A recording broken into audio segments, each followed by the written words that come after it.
I suggest we jump directly into the conversation. And as we Sure. settle in, I want to start the discussion asking you if your journey in customer success was a movie, what's its title? Oh, wow. I think it would be like the incredible journey of Miss Parul, because honestly, I think that my career and my journey has been one with twists and turns. And so it would probably be the story of, some young person going through a lot of life's twists and turns to get where they are. How did you ended up in customer success? I started my career as an occupational ergonomist, and I dabbled around it in other functions, came back to ergonomics, and the company I had worked for many years became a SaaS startup. And we needed something after the sales process. We needed this, we didn't know what it was. We called it account management for a little while until we stumbled upon customer success. So I got the opportunity to grow my first customer success team from the ground up. Super. And do you recall how were the first 30 days? How was the journey in the first 30 days? So that's a great question. So the first 30 days for me, I was not only CSM number one, but I was also growing the team simultaneously, or building the department. So I was doing two jobs. So on one side, I was essentially mining a lot of customer data, trying to understand what had been done in the past with these customers. I think that's very similar to the first maybe 30, 60, 90-day journey that a CSM goes through. You're given some data, you're given some customers, you go and try to figure out where are they at, what's their status, what's their health. So I spent a lot of time mining data, talking to people internally, calling customers, really trying to understand what their health was and their current state. And then simultaneously on the other arm, I was reading about customer success, deploying a project plan, and actually getting buy-in from leadership on how we would deploy this department. So it's kind of a interesting 30 days, I will say. And moving forward, how were the next 30 days? How was your 60 and 90 days? Yeah, that's a great question. So I think I call the 60 and 90 days like your learner's permit. So you are able to drive, but you do not have full reign, right? You don't maybe understand the product perfectly, and you don't understand every customer nuance or every customer question, but you're spending all the time you can learning and driving alongside people that in your internal organization that can help you, or your customers that are particularly, focused on coaching and helping bring you up to speed. So I think that, 60 to 90-day period is really a lot of learning and deploying what's going to work for them in the next, 6 months forward, 1 year forward, and 3 years and 5 years and beyond. So I think really understanding what that vision is going to look like. So Do you have, in order to build a successful 30, 60, 90 days plan, what do you recommend newly CSMs? How should they approach this strategic planning? yeah, that's a great question. If I think about what should a CSM do when you're coming into a new company, you're brand new. I think thinking about what you want to show up as before you enter that company is really a good solid way to ground yourself. So, maybe you've had experiences working somewhere before, maybe you haven't, but you come in before day one saying, here's a person I want to show up as, here's my values as an individual. And I think if you kind of use that as a grounding force as you're getting into a company, every onboarding looks different. Every customer, playbook looks different. Every journey looks different. You can kind of use that to ground yourself throughout that path. And, I really think it's important to define out a 30-day, 60-day, 90-day plan. When I onboard new people, I actually help them. I'll put a plan together and say, here's some milestones and goals I think you should hit. But there's milestones and goals you're going to determine yourself that you should hit. And that's honestly a practice that continues on. You might not talk to every customer every month. You might talk to some on a quarterly basis. So understanding where your metrics matter and how you're going to deploy them, that's kind of, I think, some of the key to that early stage journey. I want to switch gears a bit, but still Sure. remain on the learning path. Being in CS, have you noticed areas where even experienced CSMs might sometimes gloss over? Yeah, I think that even the most experienced CSMs, what I see in my work is a little bit of a fear of negotiations. As CSMs, we usually are in CS and we maybe have chosen not to be in sales for some reason, right? But you think that you're doing something that's very different than a seller, but in actuality, you are not, you are selling. Every conversation you're having with a customer, you are selling the value of your company, you're selling the value of yourself as their partner, you're selling, kind of the future vision or future expansion potential. If you own renewals and you own expansions, you're really selling. You're actually doing the act of selling with pricing. So I think negotiations is an area that I feel like even the most seasoned CSMs have a little bit of like a fear factor. And I look back, I went to business school, I took this class, it was like negotiations. I don't think it was 101, but I call it negotiations 101. It was one of the most popular classes in my business school because I think so many of us recognized that was a gap. It wasn't just CS people, right? Many, many functions. It was a gap. And taking that class really kind of opened my eyes to just taking some of that fear away. So I try to do that with my CSMs, try to encourage them to try negotiation tactics, right? We don't always come in with the bottom price. We come in, at a competitive price and we talk to the customer. We hear what they want to say so that we can also be a partner in growing the business as well as growing the customer's value. Because you mentioned negotiations, and I have to ask. There's also the controversial discussion about should CSM own a quota or should they own the revenue? Should they be responsible for it? What's your position when it comes to this controversial topic? That is such a controversial topic. I agree with you. So I will say, I think my answer is it depends. So I've worked now in companies of different sizes from like 5 million to 100 million. I haven't truly, I've worked at $1 billion companies, but in a different capacity, not in customer success. The one thing that I notice is in the startup world, we tend to, and I'm in the startup world right now, we tend to wear many hats. And renewals, expansions, having ownership of a book of business is, I think, pretty fair game, right? And it is something that we see very often, and it's primarily because of resource constraints, or it's primarily because, hey, nobody really was doing renewals yet. The first renewal didn't even come yet, and now all of a sudden it arrives because you're in this early stage company. But what I'm sort of learning and what I remember from my first CS job is I didn't own renewals, and I was actually okay with that. In that company, we had a renewals team, and they were really good at what they did. They actually managed the book. They would get great increases month over month. They would see incredible value for the company. And it was a complementary service. Like we worked together with the CS team and the renewals team. So I kind of felt like, hey, that worked too. I recently did a talk where we asked the room, like, who owns renewals?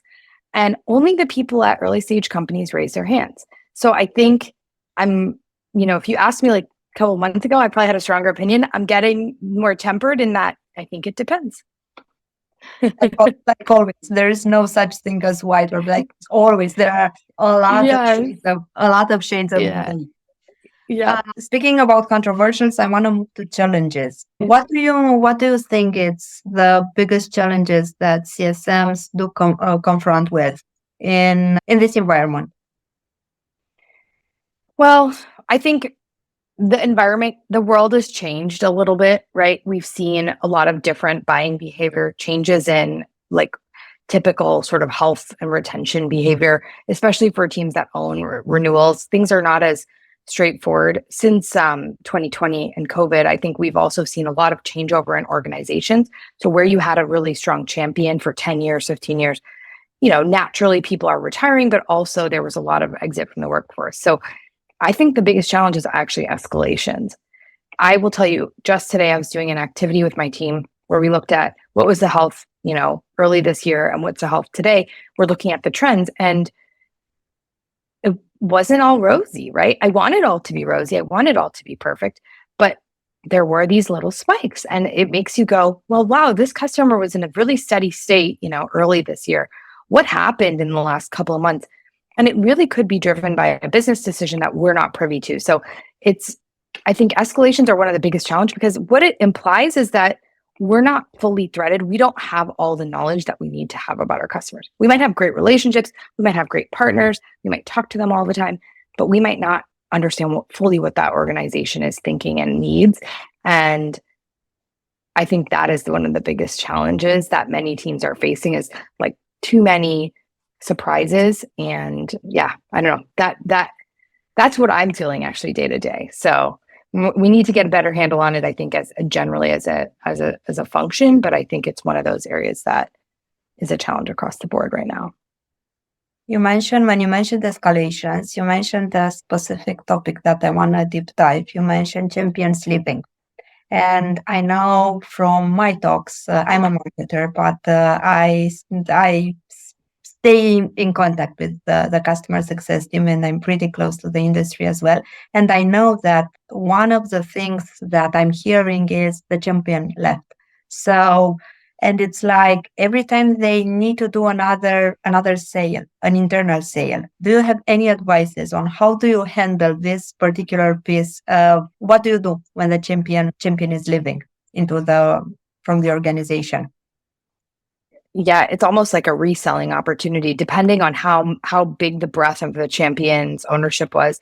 So, I mean, different teams that I've worked with or owned, we've had different workflows or playbooks for this. And I think the one that sticks out the most is that it is an escalation, right? I think we treat it, your customer that's like yellow or green before, actually, I think needs to get into an escalated state, because champion slipping is one of the things that I think we've seen a lot of change in the industry of people being less afraid to switch over to a new platform, even in customer success, right? Like familiarity can drive a decision to buy a certain customer success platform, right? Or switch from some other NPS tool that you're using to a different one. The market is super saturated as well, so that doesn't help us.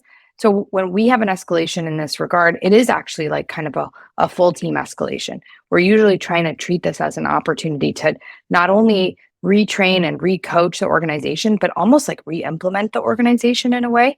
We have to go back and teach them the history that they don't know, right?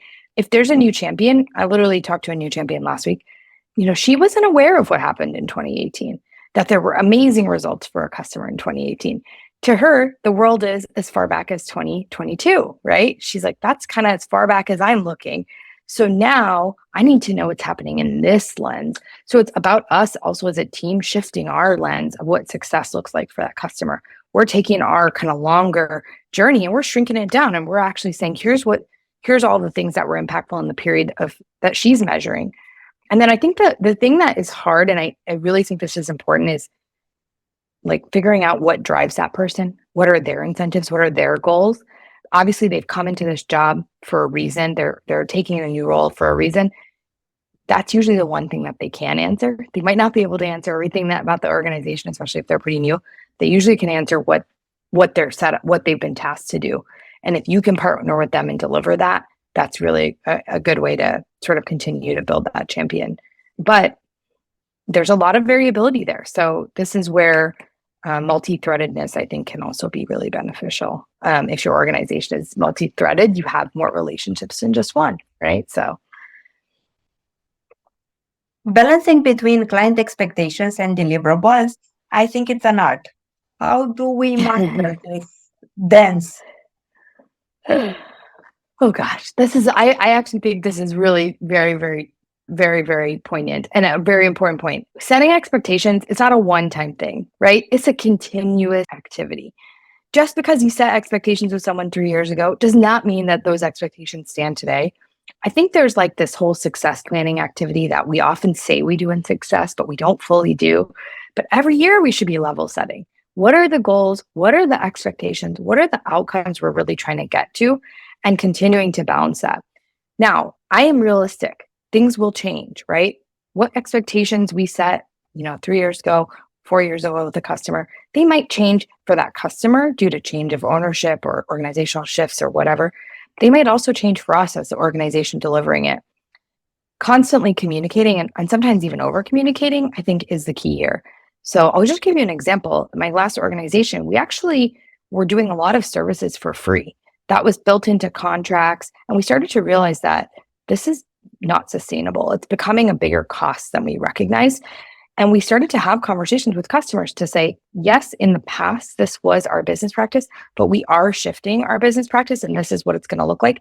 We gave them a long lag time to get used to the change though, right? We said, hey, we're going to implement this in the next year. And it was about mid-year at that point. So they also had enough time to get used to the idea and not like be sort of blindsided by it. But it was a significant change in that we were now going to start charging for something that was free before, right? So you want to also make sure that you're really assessing what their sentiment about that is, right? Because sometimes a business decision is made and you may also learn that you maybe have to think about changing that business decision if it's not going the right way. So that's just, I think, a fine art, as you mentioned, right? It's just one of those things that if you can do it well, you will continue to have that longevity with your customers. In today's world, we do have a lot of tools that we use, and I think there's not necessarily over communication, but there are a lot of options for the TS team. How do they pick the right ones? How do they know? Are there too many? How do they consolidate? How does the technology stack in customer success look like for you? What do you recommend? How do we pick the right tools that work for us and not against us? I love good tools. I actually think good tools can make you productive. I think they have to be easy to use, number one, right?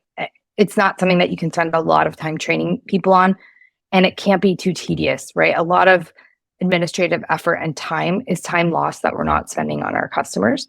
My biggest thing that I like is that I don't want to repeat the work that we've done. If we've done it in one place, it should be feeding into all the systems. So I'm a big proponent of tools that all connect. And now most of them do, to be frank, that all connect either with underlying systems or integrations that allow the team to see everything they need in one place, right? I think that is a great value adder. If you are going to have separate segmented tools, that's fine, but making sure those tools and that data can actually be translated. Because what starts to happen, in my opinion, is you have tools in one set and it's got, some sort of identifier. It's a different identifier in a different set. So your CS team spends a lot of time just doing data and analysis, right? And I don't know. I'm a big proponent of like CS tools, BI tools, because I think that's what they're built for. They're built to be that portal. And I've implemented like 3 CS tools since I started my career in customer success, and it's just such a value add for me. I will say the world of BI tools is a little bit more complex and different, but I still found that they're better than there's some other kind of tools that if they're not easy enough for the teams to use, you get bogged down, right? So like there are some tools that we use that require like scripts to actually gather data. And I don't think my team is actually able to get it themselves. So then we have lag times, right? We have to put in a request and wait, and like everything takes a lot longer. So I think the more efficient, the easy to use, the more efficient, and the creating like a centralized portal, those are kind of my tried and true recommendations. Do you think we have do we do mistakes when we pick up the tools? Are there any misconceptions, or what do you recommend when it comes to picking the tools? I go through kind of like a rigorous, if I'm going to get a new tool, I go through a rigorous process. Well, I'll define what our organization needs, and I'll kind of translate it into like a goal, almost like a scorecard I'll create. And then I'll go through and pick the vendors based on my external research, whatever I can figure out, pick the vendors that are going to best suit our purposes from what we can tell externally, and then set up demos. And I'll usually use like the demos as a broader audience, like bring people in to really listen and compare them. And then we'll typically score them as a team. So I made 2 big tooling decisions in my last company, and I employed that. One, I actually had an external consultant. She did a lot of that pre-work for us, which was really nice. So then we were able to decide on a support tool based on her recommendation. She was like, I did all the demos, I did this, and here's the tool that fits your guys' needs best. And then we went into like a demo environment and we tested it and we verified, yeah, we liked it. And then similarly for a CS tool, we ended up doing that ourselves. So I think like you just have to do the work. I mean, I'm going to anger somebody by saying this, but the vendors will say, oh, it's like 4 to 6 weeks to deploy. And it's never 4 to 6 weeks to deploy, because like realistically, your decision timeline is probably a month. if you're doing your due diligence, then you're working out your negotiations timeline, and then you're actually implementing. And if you want that connected ecosystem that I was talking about, your data has to be clean enough to be fed. So on the back end, a lot of data is not always clean, right? So you need to like work through internal issues. So my thing is it's usually like a 6-month journey. And I think you have to also ensure that your organization is ready for that. Like we in my last team also signed up a senior CSM and gave them a 20% of their role was to actually implement the tool so that they were the administrator, right? And this is a bit unique because that was actually the first time we had done that, but it worked really well because we needed to have ownership at that degree, right? I think the timeline that you provided is super realistic, and I'm glad I'm asked, and I'm glad that you described the whole process, because I know there are a lot of CSMs that do not have the expectations that it's right. They do imagine that a tool will do also their job, a tool will do the strategy, a tool will basically solve miracle all the problems in the CS world. And the tool can only be a partner into this journey, and it's a two-way street. It doesn't solve the CS problems after signing the contract. So I would say the hard part starts immediately afterwards. Yeah. We talked about tools, we talked about processes. I want to talk about the team. When you are hiring and when you are building the CS team, what are the most important things that you look at your hires? What are those traits that you are non-negotiable for you? So again, there's a little bit of like variability, but the first thing is somebody that is engaged, right? So I look for people that are engaged in our interview process. Okay, so what does that mean, right? Like they're showing up with having done some research. They've maybe looked at some data about us as a company. They've done their homework. They're coming to the table ready for that. I know that sounds like kind of an abstract one, but I think you can tell the difference of somebody that just showed up to the interview and somebody that's prepared. And being engaged in that process, that's how I know they're going to show up for their customers, right? So in customer success, you can't just show up to the meeting. You got to do some preparation. So usually somebody that's showing up to our meeting prepared, you know that they're going to probably do the same for their customers. Next one is being data-driven. I think, again, we've sold CS in the past as being like this soft skill, and I just don't think that it is. And I don't think that's a survivable mentality for the function. Like, I think we need to be known as a data-driven function, because the only thing that tells us anything in CS is data. The conversation, customer can say all kinds of nice things, but the data is really going to be important to understand what their behaviors are and how well they're doing. So your CSM has to live it, learn it, love it, right? Like if you don't, it's probably not the best field for you, to be frank, right? And there are I'm just going to say that. I think you have to be data focused. And then the last thing is, I think some experience with ambiguity or some experience with customer facing work. So I say that's my looser, like more vague part. But so in my past company, we actually I worked at an insurtech. We recognized that people with any insurance background, it didn't matter what type of insurance they worked in, but they worked with some type of insurance. They understood that insurance is complicated and heavy and can at times feel very ambiguous. And we took that as an asset to the interview process, because we knew that they would come to our company and also be able to understand and recognize what our customers are going through. So those kinds of things, they're a little bit like you need to have the gray, but I think experience with ambiguity that's in your functional area or experience relating to your customer. So maybe they worked at an insurance company, or maybe they worked at a company like your customer, right? It just really depends what the business that you're working in is. How do you make sure that the CS team is working together towards the same goal and not one each other, or not one against the other? How do you keep the harmony in the team and making sure that you all go in the same direction? Yeah, so I think this is actually very important. Your CS team needs to not only like be aligned with each other, but they also need to work together. And oftentimes we find, I find like CS teams are kind of all over the place because everybody has unique customer needs and unique things, and they're going after solving them, right? So I do a couple of things. I usually have 2 internal syncs every week. One is a team meeting, like what's going on? Are you here this week? Any escalations, like anything to talk about? Just kind of a more general, like welcome to the week meeting. And then the second meeting is a customer review where we're going through kind of our high priority customers and talking about action plans. I make everybody listen in on that meeting, whether or not they have high priority customers that week, whether they have much to say, because I think we have to understand what's happening across the customer landscape so that we can actually help each other. And then the other thing is, I think having some team meetings together with like your product team or your engineering team, right? So that we can discuss as a team collectively what's coming down the pipeline, the roadmap, and really understanding like where some areas might be prioritized by that team or not. We're the voice of the customer, so we also want to make our case in that meeting. But again, I think if you're doing these isolated things, it doesn't help anyone. And like the CS team is after finding ways internally to help their customers, right? Externally.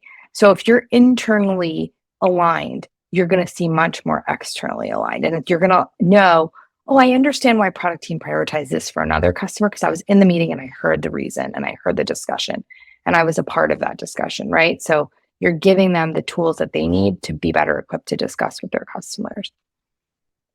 Super. I know that we only have 2 minutes, and I promised that I'm gonna be mindful with your time. So my last question is, what's your favorite quote, book, or what's your mentor in customer success? That person that basically inspires you, your North Star. It doesn't need to be all 3, Yeah. and you can only pick one out of those. Okay. So either book, either a quote, or a mentor. Okay, I'm going to tell you a recent quote because actually like this stood with me and I loved this. This was actually from last week and it was in an article that was on Greg Dean's newsletter, but it was quoted from Seth Godin is his name. I wrote it down. And it said, there are a lot of rewards for heroic saves at work, but heroic saves undermine the desire to build better systems. And I loved that. I like saved that in my brain because it goes back to what we were talking about with escalations, right? We go through this escalation process, we pull in as many people from the company as we can, and we get really happy when we save. And of course, everyone's happy because we've saved, we've not lost. But I think we are not looking at the root cause of the problem, right? And we're not hearing and taking the time to understand what the root causes are because that escalation happened. And doing like postmortems, making sure that we are changing process ahead for the future escalation is really, really important, right? And so like as much as possible, this goes back to data and tooling and finding ways to connect our ecosystem so that you don't have to just do guesswork to get there. But yeah, I loved that. So I wanted to share that one with you. Thank you very much for your time. It's all good. Thank you very much. I really enjoyed the conversation and I want to keep in touch if you do not mind. Sounds great. Love it. Super. Okay. Thank you very much. Thank Have you. a awesome day. Take care. Bye. Bye-bye.